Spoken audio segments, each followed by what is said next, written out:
So, if you think we aren't near the end times, surprise. It is definitely upon us. How many signs does God need to give us before we take notice?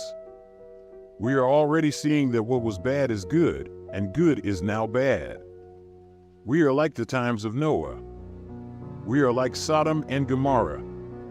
There are wars and rumors of wars. There is a great falling away from Christianity. The Bible is being called a book of outdated fables.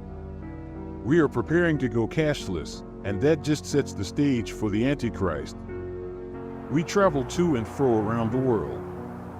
We have gained great knowledge. Israel was reborn. I could go on and on with fulfilled prophecy. Now, we can see for the first time in the entire biblical history the coming of the prediction in Psalm 83. This is a big one and should leave no doubt that this is a major sign. Jesus told us to always be prepared. He said, "Do not be caught off guard." This is just one more sign that he is coming very soon. I want to read to you the entirety of Psalm 83 from the King James Version. Then we will discuss this verse and what it actually means. It says, "Keep not thou silence, O God, hold not thy peace, and be not still, O God. For, lo, thine enemies make a tumult, and they that hate thee have lifted up the head.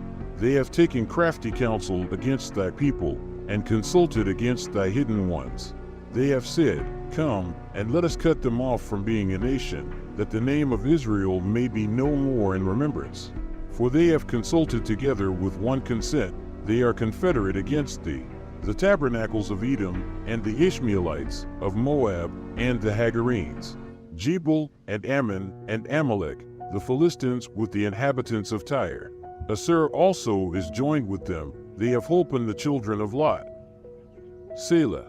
Do unto them as unto the Midianites, as to Sisera, as to Jabin, at the brook of Kison, which perished at Ender, they became as dung for the earth. Make their nobles like Oreb, and like Zeb, yea, all their princes as Zebah, and as Zalmunna, who said, Let us take to ourselves the houses of God in possession. O my God, make them like a wheel, as the stubble before the wind, as the fire burneth a wood, and as the flame setteth the mountains on fire. So persecute them with thy tempest, and make them afraid with thy storm. Fill their faces with shame, that they may seek thy name, O Lord. Let them be confounded and troubled forever, yea, let them be put to shame and perish, that men may know that. Chapter 2.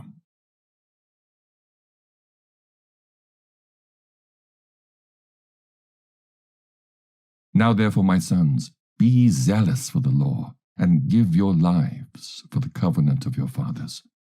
Call to remembrance what acts our fathers did in their time. So shall ye receive great honor and an everlasting name. Was not Abraham found faithful in temptation, and it was imputed unto him for righteousness? Joseph, in the time of his distress, kept the commandment, and was made Lord of Egypt. Phinehas, our father, in being zealous and fervent, obtained the covenant of an everlasting priesthood. Jesus, for fulfilling the word, was made a judge in Israel. Caleb, for bearing witness before the congregation, received the heritage of the land. David, for being merciful, possessed the throne of an everlasting kingdom. Elias, for being zealous and fervent for the law, was taken up to heaven. Ananias, Azarias, and Misael, by believing, was saved out of the flame. Daniel, for his innocency, was delivered from the mouth of lions. And thus consider ye throughout all ages, that none that put their trust in him shall be overcome.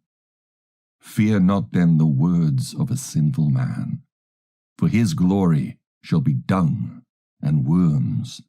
Today he shall be lifted up, and tomorrow he shall not be found, because he is returned into his dust, and his thought is come to nothing. Wherefore, ye my sons, be valiant, and show yourselves men in the behalf of the law, for by it shall ye obtain glory. And behold, I know that your brother Simon is a man of counsel. Give ear unto him alway. He shall be a father unto you. As for Judas Maccabeus, he hath been mighty and strong even from his youth up. Let him be your captain, and fight the battle of the people. Take also unto you all those that observe the law, and avenge ye the wrong of your people. Recompense fully the heathen, and take heed to the commandments of the law. So he blessed them, and was gathered to his fathers. And he died in the 146th year, and his sons buried him in the sepulchres of his fathers at Modin. And all Israel made great lamentation for him.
Have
healed